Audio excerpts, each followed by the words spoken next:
大家好啊，嚟到 Sport Joy 嘅 channel 啊！如果未訂閱，歡迎訂閱啦，俾 like 啊，或者 share 俾啲朋友睇啦。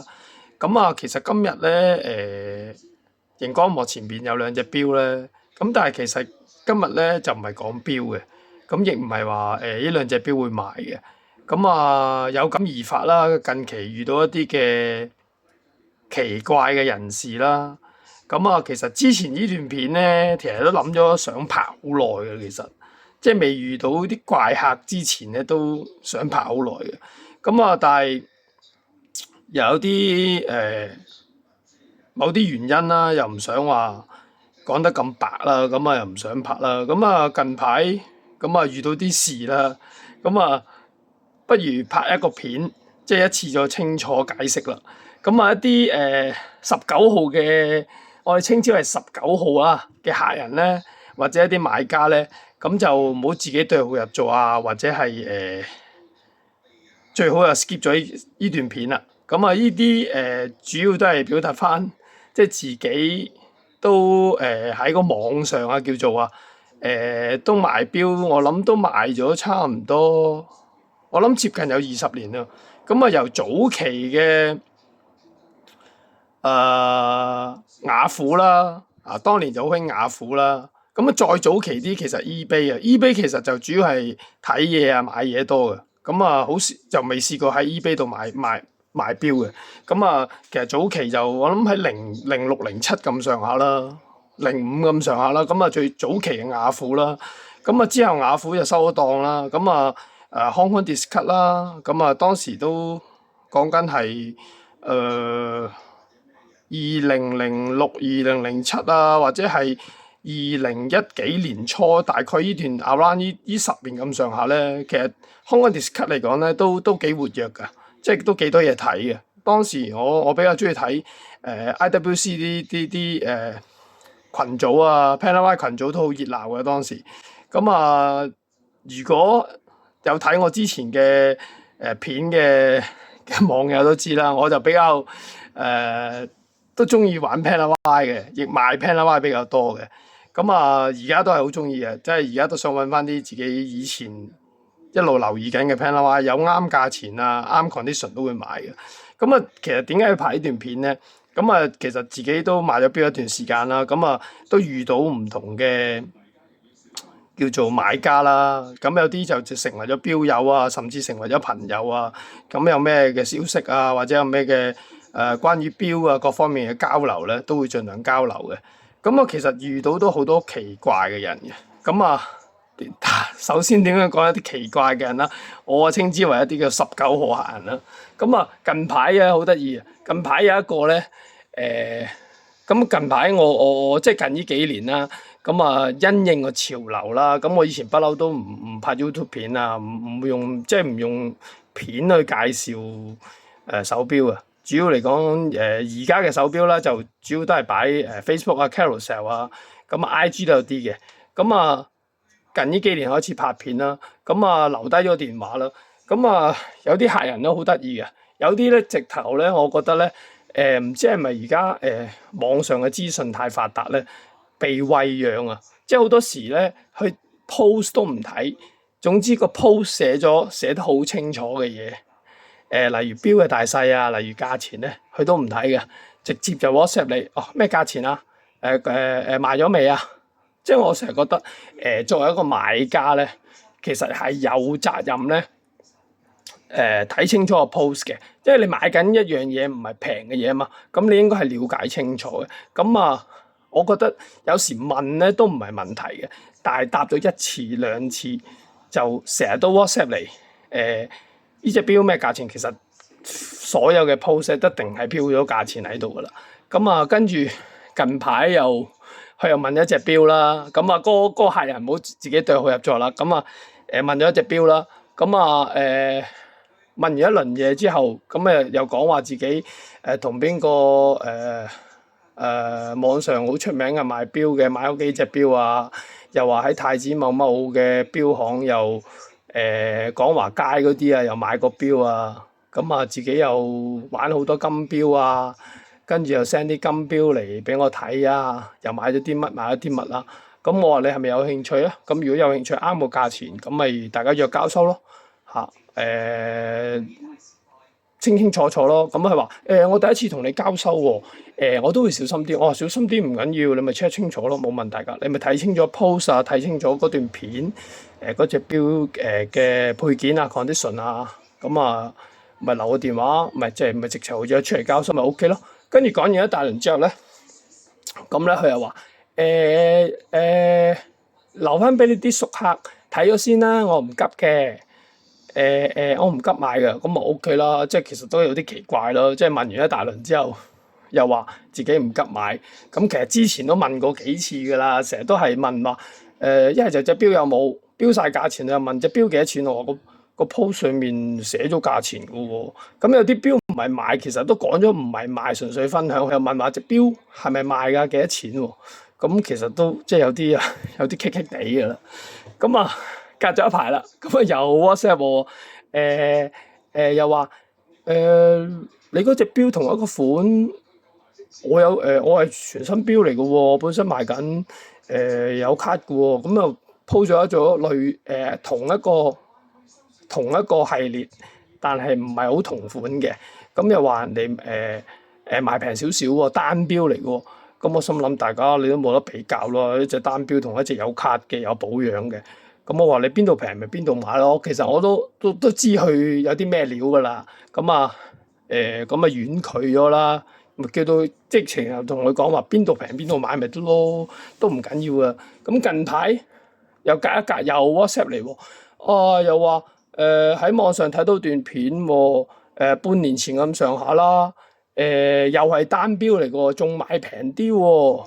咁我都係講話邊度平咪邊度買咯。我話你有啲咩資料咧？其實你都唔需要 WhatsApp 我噶啦。我話你有自由噶嘛，係咪先？即係我啲其實都覺得有啲煩噶啦，其實。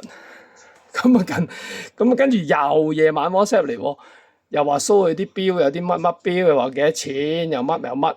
咁我話唔好意思啊，我即係最後一次覆你噶啦。如果覆咗你之後咧，即係有啲係即係比較麻煩啲咧，或者係即係我冇本事去 serve 佢啊，做佢嗰啲咧。一次 OK 嘅，兩次都 OK，咁第三次咧，我真係唔好意思啦。咁我真係直頭係封鎖咗，費事即係都費事煩啦。因為我又唔係好想咧，你WhatsApp 咗過嚟，但係我又唔覆你，咁我覺得冇乜禮貌咯。咁其實網上周不時都有呢啲咁嘅人㗎，即係一個回應佢都唔冇啊，即係早已經講咗就好似。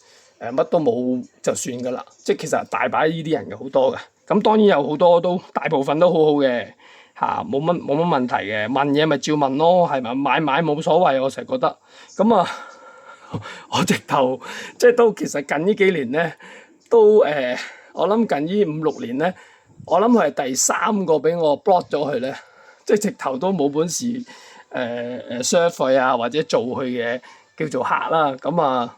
算把啦嚇，呢啲真係19號客人都真係難搞㗎啦，即係我冇本事做啫，可能出邊有人本事做啦。咁啊，其實第一點係想講呢一個啦。咁其實仲有咧，有時遇到一啲買家咧，我覺得買嘢係應該你真係要睇清楚個 post。啲 post 係其實我啲 post 大部分咧都寫得好清楚㗎，無論錶嘅大細啊、condition 啊、年份啊、啲配件係乜。價錢啊，各方面都寫得好清楚嘅。咁但係好多時咧，唔知啲人可能網上資訊太多啊，或者懶得睇啦。好多時 post 寫咗，佢都係問嘅，問都冇問題啊。但係我覺得即係自己睇睇咯，會比較好啲咯。即係始終你買嘢你都要對自己負責任咯。即係我話你唔好盡信我。係啦，我話你咪邊度平邊度買，邊度比較邊度買咯。係啊，買唔緊要嘅。咁啊，我覺得第二點係一樣咯。第一點就頭先講過啦，第二點就係真係買家都係有責任去睇清楚隻錶嘅資料啦。咁啊，同埋咧，第三咧遇到一啲出到嚟嗰啲客咧，我覺得交收嗰陣時咧，你講好咗個價錢，一般我哋咧係傾好咗個價錢。咁啊，先約出嚟交收嘅。咁同埋我都會講清楚咧，因為我係本身唔係鋪頭嚟噶嘛，冇實體店噶嘛。咁我擺咗上網賣錶賣咗好多年噶啦。咁我話我哋出嚟咧唔係試款嘅，我話你想試個款啱唔啱，究竟自己適唔適合嗰隻錶咧，嗰隻錶或者適唔適合你咧？我話你最好去錶行或者係鋪貼試清楚，了解嗰隻錶，咁啊先約出嚟。我哋一般約出嚟咧。check 清楚個錶嘅 condition 啊、配件啊各方面同我描述嘅 OK 咧，就俾錢交易㗎啦。通常都係咁樣嘅，就唔會出嚟試錶嘅。咁同埋咧出嚟試錶咧，就講好咗個價錢就係嗰個價錢，就唔好話當場議價。最多唔買都冇問題嘅，係啊，我話冇問題嘅。咁我覺得即係呢三樣嘢。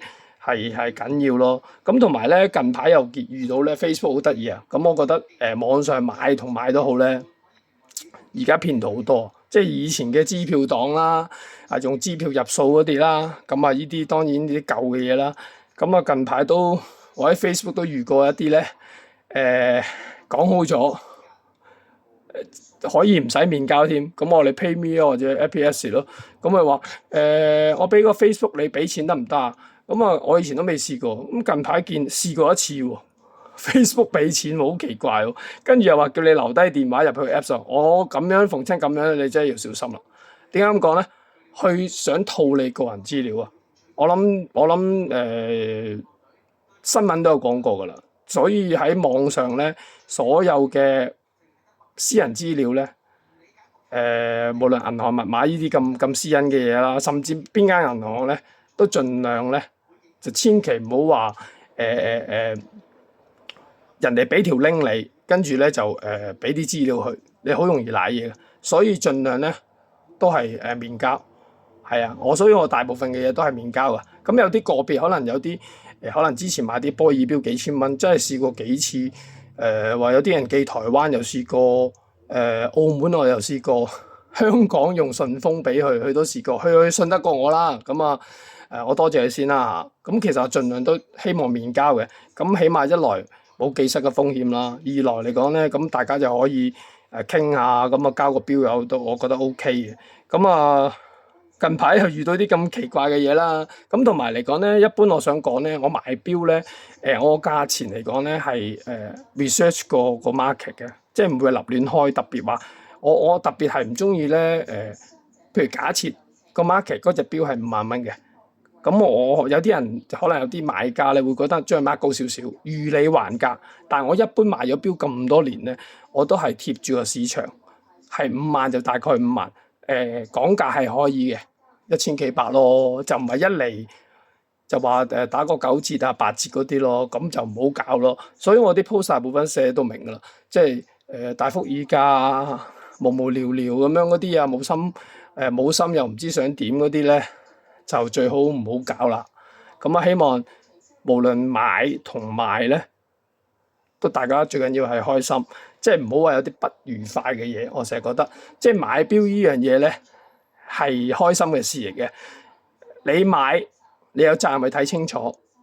買，我可以咁講，亦唔係大晒，可以serve 到嘅，盡量去 serve。我覺得合理嘅係冇問題嘅。所以嚟講咧，買賣呢樣嘢咧，都大家有個責任喺度咯。咁我覺得唔買亦冇問題嘅，唔買咪下次再有啱你先咯。咁又唔好即係搞啲咁嘅小動作啊，模棱兩可啊，又搞完一大輪，即係都你都知佢係19號限嗰啲噶啦。咁嗰啲真係希望高抬貴手，唔好再去揾我啊！真係我冇本事去 serve 你啦。咁其實今日呢段片咧，其實最尾咧講下兩隻錶啦。咁一隻 Zenith 嘅70年代啦嘅古董嘅，用 EL Primero 嘅，當年係70年代嘅一啲飛人錶啦。咁其實呢隻錶嚟講咧，喺我手咧，我冇記錯應該係03定04年買嘅，喺我手已經20幾年㗎啦。係啊，即係所以我有啲錶咧，真係keep 係可以 keep 咗好耐嘅，因為我覺得去做得係幾靚，同埋原裝帶咯，咁有原裝面啊、原裝 bezel 啊，咁一路都 keep 住佢咯。雖然而家啲人話唔興大錶，唔興大錶 so what 咯，我興咪得咯，係嘛？即係我一路 keep 住，我覺得又唔需要賣走佢啊。咁佢有啲黃夜光又幾靚啊。咁啊，呢隻錶咧嗱，呢隻 Cartier 嘅80年嘅 CPCP 嘅系列咧，就近排買嚟自己玩嘅。咁啊，用一個 Jack 架嘅玉啦。咁啊，有機會可以拍段片介紹下嘅。咁啊，呢隻錶我都戴過一輪，都唔錯。但係近排天氣熱咧，皮帶咧咁就少戴咗，擺起咗。咁啊，可能遲啲秋涼又攞翻出嚟戴噶啦。咁啊，其實玩錶咧，其實真係好多唔同種類嘅。有啲 keep 咗廿幾年，有啲新買嘅，有新試坑嘅。我諗玩錶嘅人咧，各方面咧都悉隨尊便，可以多多交流冇問題。但係就麻煩咧就唔好揾我啦，係啦，因為我個人咧不嬲都爽快，唔中意啲麻煩嘢嘅。我覺得買賣隨緣，今次交收唔到，大家冇緣分，咪下一次咯，或者以後都冇緣分亦唔係問題嘅，係啊。片嘅你中意睇，咪睇咯，唔中意睇咪唔好睇咯，中意咪俾個 like 咯，俾下啲正面嘅 recommend 咯，就冇一啲奇奇咧咧嗰啲 recommend 嗰啲咯。嗰啲通常我都唔會覆㗎，係啊。咁啊，呢段片咧又唔係賣錶，又唔係講錶，咁啊純粹係叫做近排遇到一啲奇奇怪怪嘅嘢，就分享下啦。同埋我哋賣錶，即係我不嬲賣錶嗰個流程係咁樣嘅。咁啊通常我都會係收現金或者係 FPS 嘅。咁啊有啲乜乜嗰啲話俾條 link，又話叫我點樣俾錢啊，或者係嗰啲咩什麼入支票嗰啲咧就唔好搞啦，係啦，大家都明我講啲乜㗎啦。好，今日介紹同埋分享係咁多啊，咁啊多謝大家，有機會就再介紹下啲錶或者一啲嘅買賣嘅 post 啊，多謝大家。